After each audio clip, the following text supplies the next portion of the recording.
Okay, let's unpack this. We're diving deep into the architecture of world-class success today. Mm-hmm. We're not just looking at, what legendary investors and entrepreneurs, people like Peter Thiel, Warren Buffett, Ray Dalio, what they achieved. No. We're trying to reverse engineer how they think. This deep dive is all about uncovering those mental models, the strategies that make their success seem almost inevitable. That really is the goal. We've pulled together just a genuinely powerful stack of sources here. Yeah. And what's fascinating is the tension between them. We go from this hard-nosed business strategy monopolies, funding, defining your market. Right. And then we pivot straight into cognitive psychology. We're talking about biases and frameworks for fighting your own brain. So our mission is to extract the deliberate recipes. The recipes for success. Exactly. For you, the learner, we want to provide the structural blueprints that lead to repeatable success, not just accidental luck. I love that. If you're tired of generic tips and tricks, this is for you.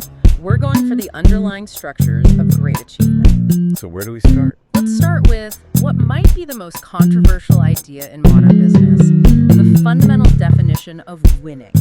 Okay, let's jump right into that foundation. Escaping competition entirely. Peter Thiel famously gave us this really contrarian stance. I know where you're going with this. He said that capitalism and competition are, in fact, Antonyms. the complete opposite of each other. Wait, hold on. Isn't that the opposite of everything we're taught in business school? It is. Competition is supposed to be the great driver of free markets, of innovation. Sure, and low prices for consumers. And it is, in theory. But Thiel's argument is that competition just forces your margins down to zero. It keeps you in a constant, exhausting battle. So you're always fighting. Always.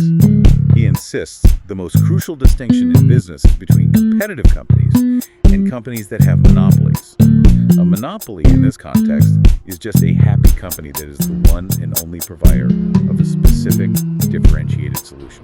So the goal isn't to compete better. The goal is to be completely unique. Precisely. If you are unique, you control your own destiny. If you're competitive, you're just a price taker. And this is where he introduces the concept of competitive companies lying to themselves. He calls it the market shrinking lie. I love this one. It's the rhetorical trick that unhappy competitive companies use to hide their mediocrity. Think about it this way. You're a terrible competitive restaurant. Your margins are thin, people complain about the food. So what do? You redefine. You don't say you're an American restaurant competing with 500 others. You narrow your focus. You declare yourself the only artisanal, gluten-free, single-source bean burrito restaurant in a 5-block radius. You've just shrunk the market so much that you can claim a monopoly over a niche nobody actually cares about. Correct. The moment someone opens a better lunch option, your monopoly dissolves. Because the real market was always the broader lunch options available, regardless of your label. Okay, so the ultimate goal is to build something genuinely differentiated, something that gives you true pricing power. Exactly. So how do you actually achieve that escape velocity to become a one-of-a-kind company? Yeah. The sources point toward a pretty critical framework for generating startup ideas, the 10X rule. The 10X rule is, it's brutal, but it's effective. Success comes from making the existing solution 10 times easier, faster, more productive. Or just 10 times better in some other way. Right. You need a massive improvement because consumers are inherently lazy. A 20% better product isn't enough to get someone to switch. There's too much friction. The classic example is Amazon's origin story, right? When they started as an online bookshop, they didn't just compete with Barnes & Noble. Yeah. They offered a vastly greater range of books, often millions more titles than any physical store could ever possibly stock. And that experience was 10 times better. Way more than 10 times, actually, if you were looking for hard-to-find titles. That massive jump in utility immediately builds defensibility. And if we're talking about defensibility, we have to bring in Warren Buffett. Of course, his most enduring concept for long-term winning, the economic moat. I always appreciate the simplicity of that metaphor. It's about protecting the castle. And that's all a moat is. It's a sustainable advantage that allows a company to outperform its rivals over an extended period, protecting market share and, critically, profitability. We have the famous quote from it. Oh yeah, we're trying to find a business with a wide and long-lasting moat around it, surrounding and protecting a terrific economic castle. And a moat isn't just a momentary lead, it's about durability. Right. It could be having the lowest cost structure, a strong brand in the consumer's mind. Superior service, tech edge, all of these things. But the durability part is paramount. It is, because Buffett also noted this crucial, almost funny caveat. Most modes aren't worth a damn. Right. They look good on paper, but they erode. Disruptive innovation or just relentless competition wears them down. Finding a truly defensible wide moat is rare, and that's why it's so valuable. Makes perfect sense. The external strategy building the moat, it depends entirely on having the right internal mindset to even spot the opportunity. Which brings us smoothly into our next section, the mental toolkit. How do these people actually think differently? Well, it starts with a willingness to look for what everyone else says doesn't exist. Secrets. Yeah. Thiel encourages us to resist this common, limiting intuition that the world is flat. This idea that all the great problems have been solved or all the secrets have been found. I wonder, though, if a secret is so easy to find, why hasn't someone else found it already? Because secrets are often concealed not by nature, but by consensus. They're obscured by conventional assumptions or market orthodoxy that everyone just agrees is how things work. So if you believe there are no secrets left, You'll only look for tiny improvements. But if you believe there are profound secrets left, you might just be the person to find one.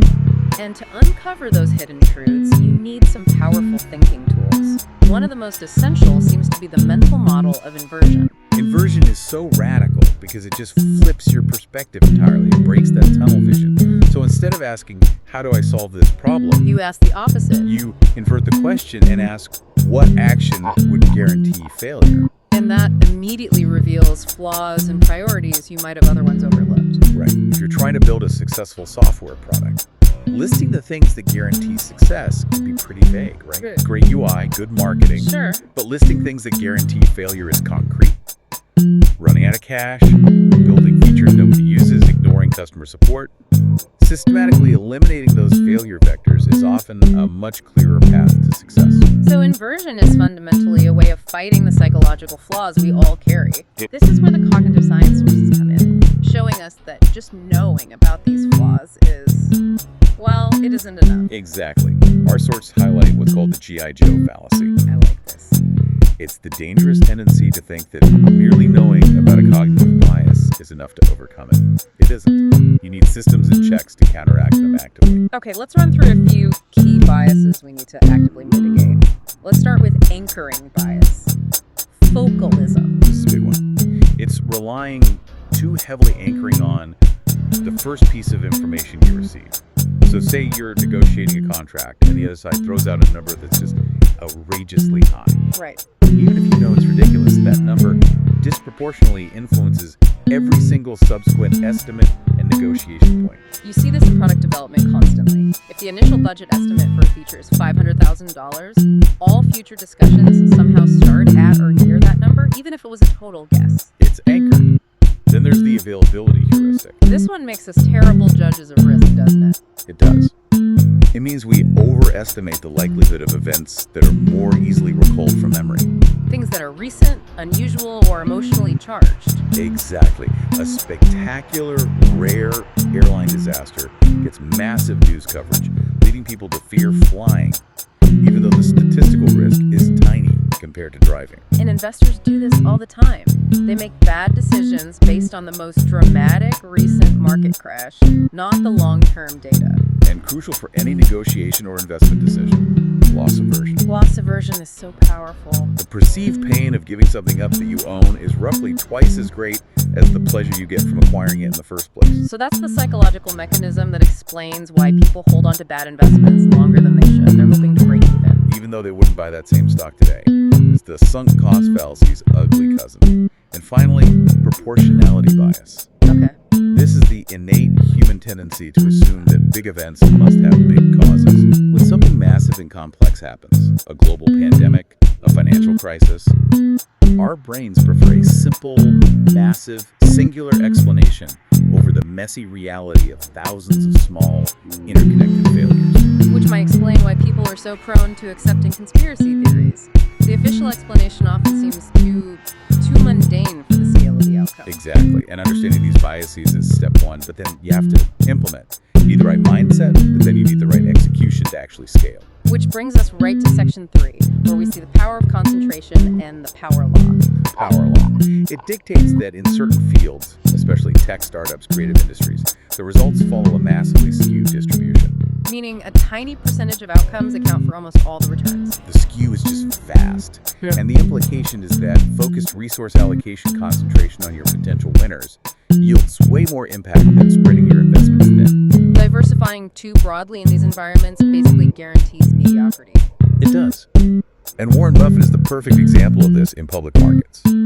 Our sources noted that just 5 companies accounted for about 71% of Berkshire Hathaway's portfolio at the end of 2024. 71% in 5 companies. That is profound concentration. Built on a deep, deep confidence in the durability of those moats. And if you apply that to venture capital, the logic is unavoidable. Yeah. If one successful company in a fund of 20 will generate 10 times the return of the other 19 combined, well, then every decision has to be focused on ensuring that single winner gets the resources it needs. So Thiel's argument is that there's a winner-take-all dynamic. Giving up 25% of your business to a top VC is worth it. Absolutely worth it, if it enables you to take over your entire industry. So moving from that abstract strategy to daily execution, we have these incredibly practical mental models of velocity and friction. Velocity, simply put, is just progress toward your goal. Friction, or viscosity, is the sand in the gears. All the unnecessary steps, processes, bureaucratic drag that slows you down. And progress isn't just about working harder, is it? It's about fighting that friction. It's the constant elimination of things that are not contributing. If you want to increase velocity, you spend as much time removing complexity and unnecessary meetings as you do adding features or writing code. Let's apply this to the practical side of scaling for founders. Pitching and fundraising. We often think a pitch just needs to be compelling.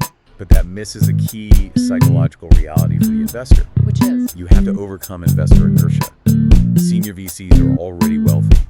A new deal adds significant workload and failure risk to their portfolio. You should never assume they're desperate to fund you. Right, because your company probably isn't going to materially change their life, but it could add to their failure rate. Exactly. So the affirmative angle, just saying, my product is wonderful, is often not enough to overcome that reluctance. Which is why the pitch mechanics need to be ruthlessly streamlined. VCs allocate very modest cognitive resources to early pitches because they are so busy. You need to do the thinking and the calculations for them. So if your pitch requires the VC to run complicated math, They won't. One suggestion is to pitch to an audience of moderately intelligent 9th graders, short attention span, absolutely no deep intuition about your industry. so the pitch needs to be almost shockingly simple. High-level metrics, clear problem solution, obvious market. Precisely. And for those seeking earlier funding, angel investors often use convertible debt instruments, like a SAFE or a convertible note. Okay, for our listener who isn't steeped in startup finance, what's the core purpose of convertible debt? It's brilliant in its simplicity. It's basically a loan or an investment that converts into equity later, when the company actually proves its worth. So when it hits milestones or raises a bigger round? Right. It defers the messy, time-consuming argument about what is this early-stage company actually worth until you have real data. It removes friction. It's just fascinating how these same principles, escaping competition, achieving velocity, applying the power law, apply directly to the digital and creator economy today. Which is the new arms race for attention. It's a perfect case study in the power law. Oh, absolutely. Here, we see this major shift in the quality versus quantity debate. Many successful creators find that quantity breeds quality. Meaning they post their 50th or 100th or 200th video before they go truly viral. Because they are iterating, they're fighting friction, and they're searching for the secret of what resonates. You have to stay in the game long enough to hit the right part of that power curve. And virality is engineered. It's not just random luck. The sources highlight retention tactics. Virality is often achieved by embedding these intentional, small, sand-in-the-gears items, like a dog going crazy in the background of a normal video, Just to hold attention. specifically to hold the attention of a distracted viewer just long enough. These retention tactics are the moat for creators. So the ultimate innovation path here isn't to reinvent the entire medium. It's to become an innovator within a niche. Exactly. Street interviews have been around forever, but new innovators find explosive success by adapting the concept to a new platform platform or a specific demographic. The fundamentals stay the same. They do. And the attention race is escalating because social media offers the world's greatest wave of free advertising. Competitors are using AI and mask flipping to win this race by generating a higher velocity of content. The advice is clear. Go wider and focus relentlessly on becoming known.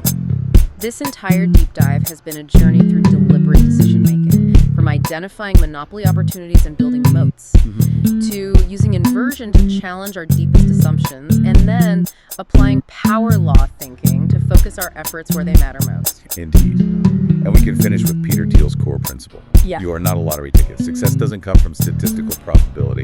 It comes from deliberate design and planning. Right. Ray Dalio wished the most successful people would just write down their recipes into algorithms. Your life, like the development of technology, is a story of one-time events, not just statistics. Which leaves us with a final provocative thought for you to consider. If you are not a lottery ticket, and if your success must be deliberately planned, what is the single compelling reason, not multiple minor justifications, that will define and direct your next great decision?